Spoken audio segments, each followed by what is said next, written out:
Hi friends, welcome to ಬಿಂದು Deepak channel. ನಾನಿವತ್ತು sweet ಲವರ್ಸ್ಗೆ ಅಂತ ಕ್ಯಾರೆಟ್ ಹಲ್ವನ ಮಾಡ್ತಾಯಿದ್ದೀನಿ. ಯಾರ್ಯಾರು ಜಾಸ್ತಿ ಕ್ಯಾರೆಟ್ನ ತೊಗೊಬಂದು ವೇಸ್ಟ್ ಮಾಡ್ತಿರೋ ಅವರಿಗೆಲ್ಲ ಈ ರೆಸಿಪಿ ಯೂಸ್ ಆಗುತ್ತೆ. ನಾನಿಲ್ಲಿ 1 kg ಕ್ಯಾರೆಟ್ನ ತುರಿದು ಇಟ್ಕೋತಾ ಇದ್ದೀನಿ. ನೋಡಿ, ನೀವು ಬೇಕಿದ್ರೆ ಸಣ್ಣ ಹಲ್ಲಲ್ಲೂ ಕೂಡ ತುರ್ಕೋಬೋದು. ನಾನಿಲ್ಲಿ 1 kg ಆಗೋಷ್ಟು ಕ್ಯಾರೆಟ್ನ ತುರಿದು ಇಟ್ಕೊಂಡಿದ್ದೀನಿ. ಇದಕ್ಕೆ ನಾನು 1 ಬೌಲ್ ಆಗೋಷ್ಟು ಸಕ್ಕರೆನ ತೊಗೊಂಡಿದ್ದೀನಿ. ನೀವು ನಿಮ್ಮ ರುಚಿಗೆ ತಕ್ಕನಾಗೆ ತೊಗೊಳ್ಳಿ. ನಾನಿಲ್ಲಿ 1 ಕಪ್ಪು ತುಪ್ಪ ತೊಗೊಂಡಿದ್ದೀನಿ. ಹಾಗೆ ಅರ್ಧ ಲೀಟ್ರು ಹಾಲನ್ನ ತೊಗೊಂಡಿದ್ದೀನಿ. ಹಾಲನ್ನ ನಾನಿಲ್ಲಿ ಕಾಯಿಸಿ ಇಟ್ಕೊಂಡಿದ್ದೀನಿ. ಈಗ ಒಲೆ ಮೇಲೆ ಒಂದು ಬಾಣಲಿನ ಇಟ್ಟು ಬಾಣಲಿ ಕಾದ ನಂತರ ಇದಕ್ಕೆ ನಾನಿವಾಗ ತುಪ್ಪನ ಹಾಕೋತಿದ್ದೀನಿ. ನೋಡಿ, ನಾನು 1 ಕಪ್ಪಷ್ಟು ತುಪ್ಪನ ಹಾಕೋತಿದ್ದೀನಿ. ಇದಾದಮೇಲೆ ತುರಿದಿರೋ ಅಂತಹ ಕ್ಯಾರೆಟ್ನ ನಾನು ಇದಕ್ಕೆ ಸೇರಿಸ್ಕೋತಿದ್ದೀನಿ. ನಾನಿಲ್ಲಿ 1 kg ಕ್ಯಾರೆಟ್ನ ತುರಿದಿಟ್ಕೊಂಡಿರೋದ್ರಿಂದ ನಾನು 1 ಕಪ್ ಆಗೋಷ್ಟು ತುಪ್ಪನ ತೊಗೊಂಡಿದ್ದೀನಿ.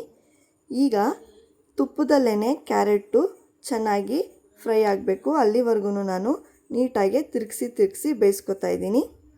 ನೋಡಿ, ನಾನಿಲ್ಲಿ ನೀಟಾಗಿ ಕ್ಯಾರೆಟ್ನ ತಿರುಗಿಸಿ ಬೇಯಿಸ್ಕೊತಾ ಇದ್ದೀನಿ.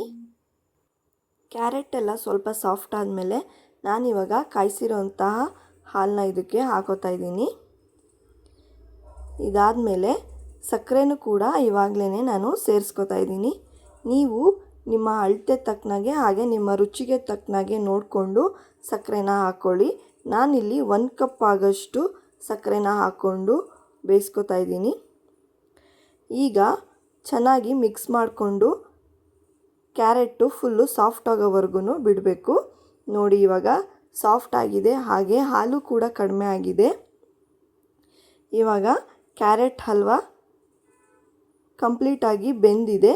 ಇದಕ್ಕೆ ನಾನಿವಾಗ ಕಟ್ ಮಾಡಿಟ್ಕೊಂಡಿರೋಂತಹ ಬಾದಾಮಿ ಮತ್ತು ಗೋಡಂಬಿನ ಹಾಕೋತಾ ಇದ್ದೀನಿ. ಹಾಕ್ಕೊಂಡು ಸ್ವಲ್ಪ ಹೊತ್ತು ಮಿಕ್ಸ್ ಮಾಡಿಕೊಂಡು ಇದಾದಮೇಲೆ ನಾನು ಏಲಕ್ಕಿನ ಫ್ಲೇವರ್ಗೋಸ್ಕರ ಹಾಕೋತಿದ್ದೀನಿ. ಇದನ್ನು ಕೂಡ ಹಾಕ್ಕೊಂಡು ನೀಟಾಗಿ ಮಿಕ್ಸ್ ಮಾಡಿಕೊಂಡು ಒಂದು 5 ನಿಮಿಷ ಬೇಯಿಸ್ಕೋಬೇಕು. ನೋಡಿ, ಈ ಎಣ್ಣೆ ಮತ್ತು ನೀರಂಶ ಎಲ್ಲ ಸ್ವಲ್ಪ ಕಡಿಮೆ ಆಗಬೇಕು. ಅಲ್ಲಿವರೆಗೂ ಬೇಯಿಸ್ಕೊಂಡ್ರೆ ನಮಗೆ ಕ್ಯಾರೆಟ್ ಹಲ್ವ ರೆಡಿಯಾಗಿದೆ. ಈಗ ಇದನ್ನು ಒಂದು ಬೌಲ್ಗೆ ಸರ್ವ್ ಮಾಡ್ಕೋತಾ ಇದ್ದೀನಿ. ಈ ವಿಡಿಯೋ ನಿಮಗೆ ಇಷ್ಟ ಆಗಿದ್ದರೆ ಪ್ಲೀಸ್ ಲೈಕ್ ಮಾಡಿ, ಶೇರ್ ಮಾಡಿ, ಹಾಗೆ ಮುಂದಿನ ವಿಡಿಯೋಗೋಸ್ಕರ ಕಮೆಂಟ್ ಮಾಡಿ. ಬಿಂದು ದೀಪಕ್ ಚಾನಲ್ನ ಸಬ್ಸ್ಕ್ರೈಬ್ ಮಾಡಿ.